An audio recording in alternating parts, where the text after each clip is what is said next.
સતગુરુ ભગવાન કી જય, સનાતન ધર્મની જય।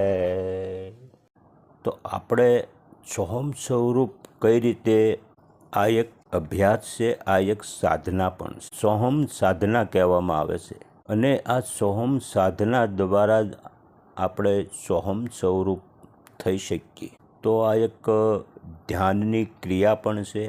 તો દરેક સાધકે કે નિત્ય અભ્યાસ, નિત્ય સાધના જે કરતા હોય, રોજ જે ધ્યાન ધારણા કરતા હોય, તો એના માટે એક આસન પણ તૈયાર હોય છે, મઢી અને ગાદી બનાવવી। આ ગાદી કેવલ સાધના ધ્યાન માટે વાપરવાનું હોય છે। આ આસન ઉપર આપણે કોઈ પણ અનુકૂળ આસનમાં બેસવું। સુખાસનમાં બેસી શકાય, પદ્માસનમાં બેસી શકાય, સિદ્ધ આસનમાં પણ બેસી શકાય। શરીર સીધું રાખવું, ધીરે ધીરે સતગુરુએ આપેલો જે મહામંત્ર હોય એનું સ્મરણ કરવું। સતગુરુના આપેલા મહામંત્રનું સ્મરણ કરતાં કરતાં ધીરે ધીરે આપણે આંખો પણ બંધ કરવી।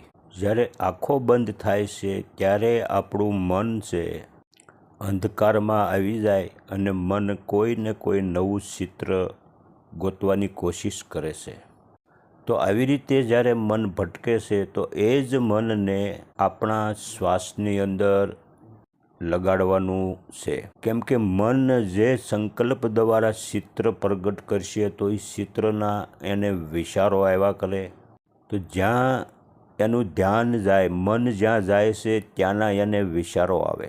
અને એક ચેતન મન પણ કહેવાય અને મન પણ કહેવાય। મનથી આપણને વિચારો આવે છે અને ચેતન મનથી અવચેતન મન છે એના દ્વારા સંકલ્પ ને વિકલ્પ ઉઠે છે।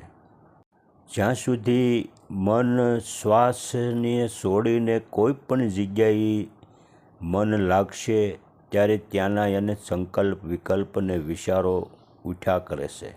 તો આ જ હાસી ધ્યાનની ક્રિયા છે। એ મનને ત્યાંથી વાળી અને પોતાના શ્વાસની અંદર જોડવાનું છે। શ્વાસની સાથે જ્યારે જોડાઈ જાય ત્યારે ધીરે ધીરે એના સંકલ્પ વિકલ્પ ઓછા થાય, એટલે કે મન સૂક્ષ્મ સ્વરૂપ ધારણ કરે છે।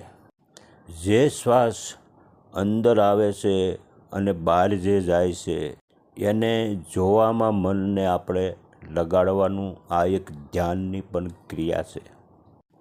આ કોઈ એક દિવસમાં થઈ જાય એવી કોઈ ક્રિયા નથી। આને નિત્ય અભ્યાસ કરવાનો। જ્યારે નિત્ય અભ્યાસ કરશું ત્યારે આપણું મન ધીરે ધીરે એ પ્રાણની અંદર એકતા જ્યારે કેળવે છે, એકપણું જ્યારે થાય છે ત્યારે સોહમ રૂપી શબ્દ આપણને પ્રગટ થાય છે કે શ્વાસ અંદર આવે છે ત્યારે સો એવો અવાજ આવે છે અને નાભી કમળથી જ્યારે શ્વાસ પાછો ઉઠે છે ત્યારે હમ એવો શબ્દનો અવાજ થાય અને આ જ સોહમ રૂપી શબ્દ જ્યારે પ્રગટ થાય છે ત્યારે સંપૂર્ણ રીતે આપણું જે મન છે એ સોહમ શબ્દની અંદર લય પામે છે। આને જ સોહમ સ્વરૂપ પણ કહેવાય છે અને આ જ આપણું સોહમ સ્વરૂપ પ્રગટ થઈ ગયું છે। આને અજંપા પણ કહેવાય અને સોહમ નાદ પણ કહી શકાય।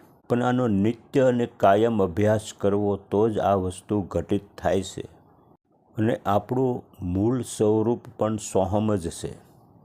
સોહમ જ આત્મા છે અને સોહમ શબ્દ સ્વરૂપ જો આપણે છીએ તો સો એટલે પરમાત્મા થાય અને હમ એટલે આપણે થઈએ। એટલે આત્મા છે એ જ પરમાત્મા છે, આત્મા સ્વરૂપ એ જ પરમાત્માનું સ્વરૂપ છે અને આપણે આત્મા સ્વરૂપ કોઈ પરમાત્માથી કોઈ અલગ નથી। આ જ અજંપા સોહમ જ્યારે પ્રગટ થાય અને સોહમ સ્વરૂપ થઈ જાય ત્યારે જ આપણે સોહમરૂપી શબ્દ અને સોહમરૂપી સુરતા નાભી કમળથી ઉપર ચડે છે, ત્રિકુટી સુધી પહોંચી જાય છે। ત્રિકુટી એટલે આપણે જ્યાં સાંડલો કરીએ છીએ એને ત્રિકુટી કહેવામાં આવે છે।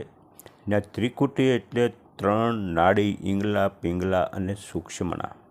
આ 3 નાડી સેવાય છે. એમાંથી સૂક્ષ્મણા જાગૃત થાય એટલે ત્રિકુટીનું કમાડ ખુલી જાય છે અને સૂક્ષ્મણા દ્વારા સોહમ શબ્દ ત્રિકુટીની અંદર પ્રવેશ કરી જાય અને સોહમરૂપી આત્મા જ્યારે ત્રિકુટીની અંદર પહોંચે ત્યારે સૂક્ષ્મણા દ્વારા એને પોતાનું જ્ઞાન થાય છે. જ્ઞાન તો કયું જ્ઞાન? તો કે પોતાનું જ્ઞાન થાય છે કે હું કોણ છું. અને અહીંયા જ પોતે પોતાની ઓળખ કરે છે આત્મા સ્વરૂપની.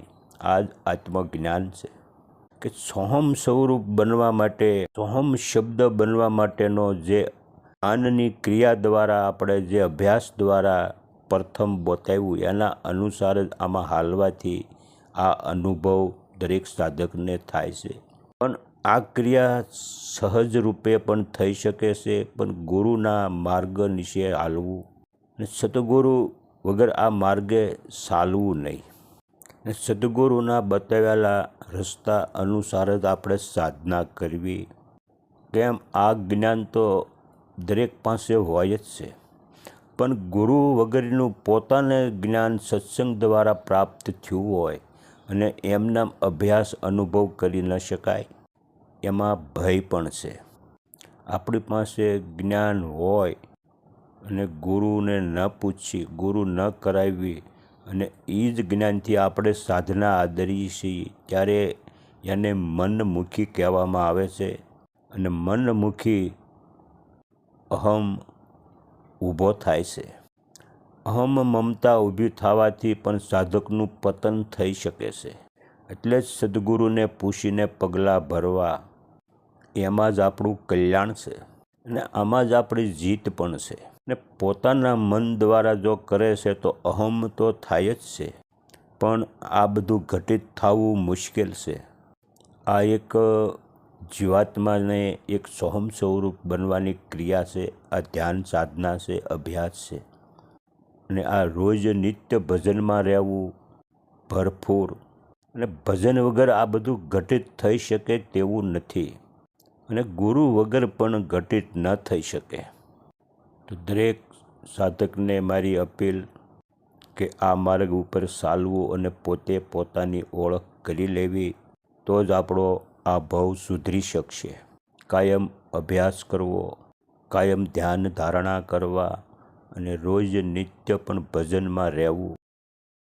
સતગુરુ ભગવાન કી જય. સનાતન ધર્મની જય.